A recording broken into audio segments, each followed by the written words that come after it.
Meditations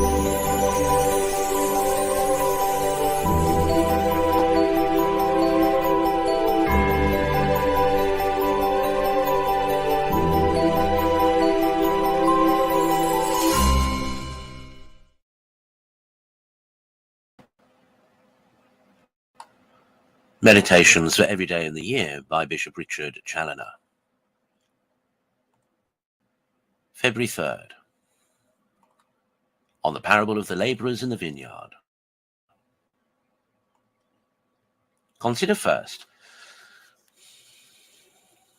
that on this day we enter upon a time of devotion and penance in the way of preparation for the solemn fast of Lent, and therefore we are called upon by the Church, both in the Epistle and in the Gospel of Septuagesima Sunday, to begin now at least to be quite in earnest in the great concerns of our soul.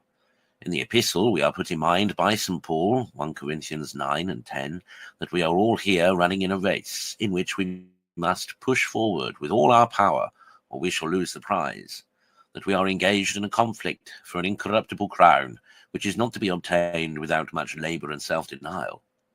That, if we are not in earnest, notwithstanding all the distinguished favours we have received and daily receive from God, we shall be in great danger of being excluded, like the Israelites, from the true land of promise.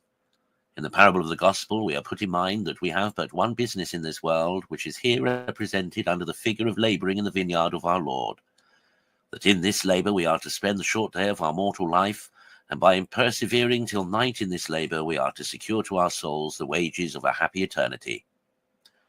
Oh, let us attend well, that we may learn these great lessons.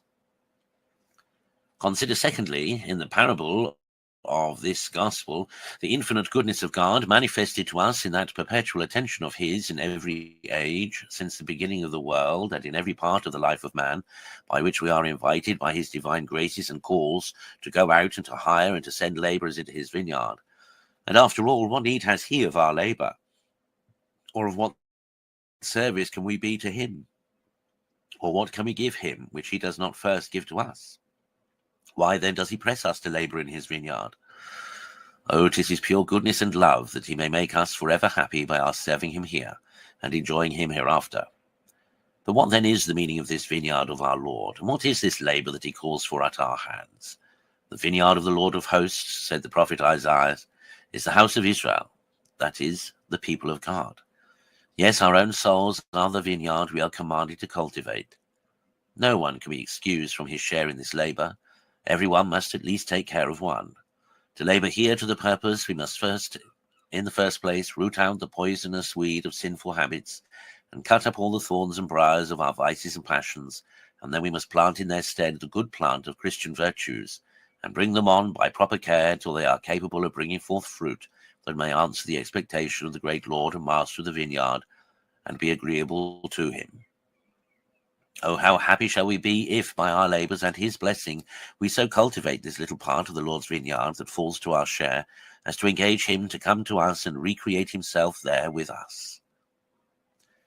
Consider thirdly, Christian souls, how early in the morning your good God invited you to work in his vineyard, by the early knowledge he gave you of himself and of the end for which he brought you into the world, and how frequently he has pressed you ever since by his repeated graces and calls in every part of your life, to oblige you to set about this work in good earnest. But can you say you have yet begun? May he not justly reproach you as he did those whom he found standing in the marketplace at the 11th hour? Why stand ye here all the day idle? Alas, are you not idle when you are doing nothing to the purpose? And has your not whole life hitherto been spent in doing nothing to your purpose? Nothing to answer the great end, the only business for which you were made? Have you not then been truly idle all the day, that is, all the time of your life? I begin now at least to labour. Perhaps this is your last hour, your day is fast spent, the night is coming on when no man can work, John 9:4. Work therefore now, whilst you have time, lest being surprised by the night you may have no more time to work in, and so starve for eternity. Conclude to make good use of this fresh summons by which you are called upon this day by God and his Church to go and labour in the vineyard of your souls, lest otherwise, by not corresponding with the call and receiving the grace of God in vain, you verify in yourselves that sentence with which our Lord concludes the parable of this Sunday.